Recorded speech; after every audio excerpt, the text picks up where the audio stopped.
Hungarian Folk Tales. Jack Crow.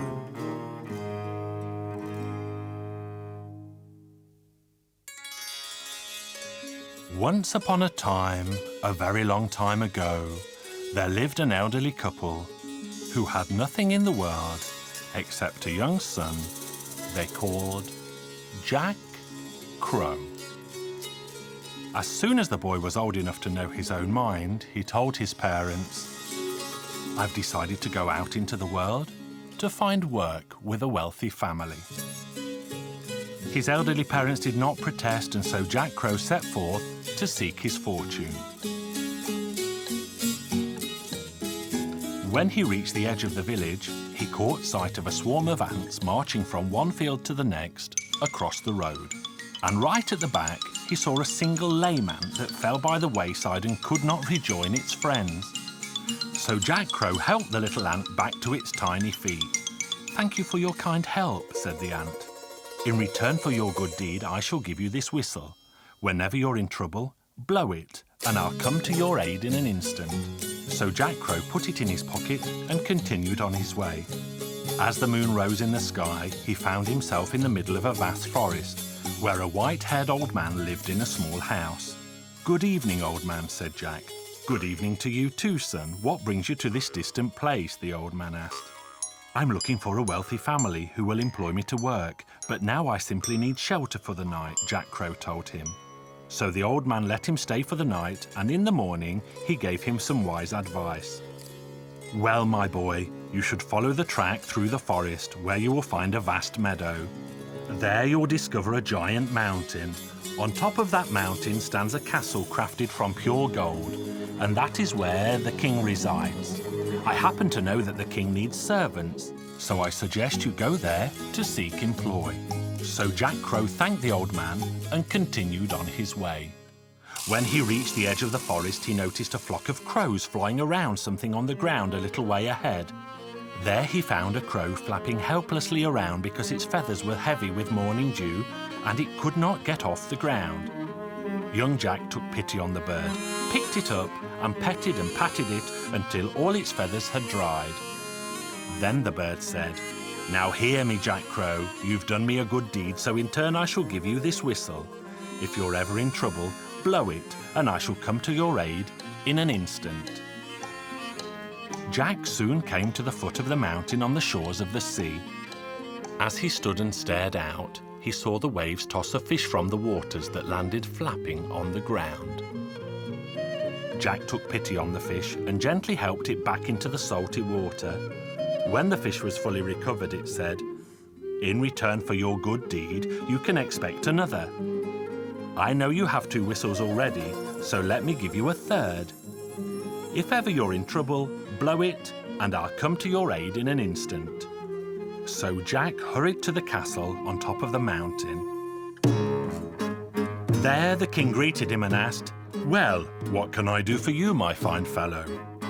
"I seek work with a wealthy family, your majesty." And the king said, "In my kingdom, 3 days are the same as a full year. The payment is 300 florins, and you can eat and drink your fill. But if you fail to obey my commands, I shall have you executed." On the first day, just after sunset, the king had Jack brought before him and said, "Now hear me, Jack Crow. You are now my servant, so I command you go into the barnyard where you'll find 3 piles of millet. By morning, I want you to sort the seeds from the straw.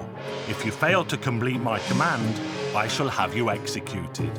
Jack Crow was worried out of his wits. What should he do? Then he suddenly remembered the whistle the ant had given him, and he blew it. Out of nowhere, a huge swarm of ants appeared. There were so many of them that not even 1,000,000 men could have counted them. "How can we help you, Jack, my friend?" "I've been given a task impossible to complete," Jack said. And he told the ant what the king had commanded. "Have no fear," the ants told him. "We'll get hard to work and sort all the seeds from the straw by morning." By the time the sun had risen in the morning sky, the millet seeds and the straw were in 2 separate stacks. The king said, "I see you've done a good job, so now you are free for the rest of the day. But you must report to me again this evening." When evening came, the king said, "My faithful servant, I command you to go to the front of my castle where my 3 daughters are strolling back and forth. I want you to make sure they come to no harm. If you fail your task, I'll have you executed." Jack did as he was bid and sat down in front of the entrance to the castle to keep watch over the 3 princesses. And as Jack sat there, he grew so bored and tired that he fell fast asleep. And the 3 princesses turned into crows and flew away. Young Jack woke with a start to see the girls had vanished. He was worried out of his wits until he remembered the whistle the crow had given him. He blew the whistle and a flock of crows arrived. "How can we help you, friend?" "I am so very sad because I have a task impossible to complete. The king commanded me to watch over his 3 daughters, but I dozed off and all 3 princesses vanished," Jack replied. "Fear not," the crows told him, "we shall find them for you. Climb up on my back and we'll fly off in search of the 3 lost princesses." So Jack climbed onto the crow's back and they flew off into the distance, but the princesses were nowhere to be found. So then they flew behind the moon, where they saw the princesses in the shape of crows. Then Jack threw 3 reins around the crows' necks and led them slowly back down into the castle courtyard.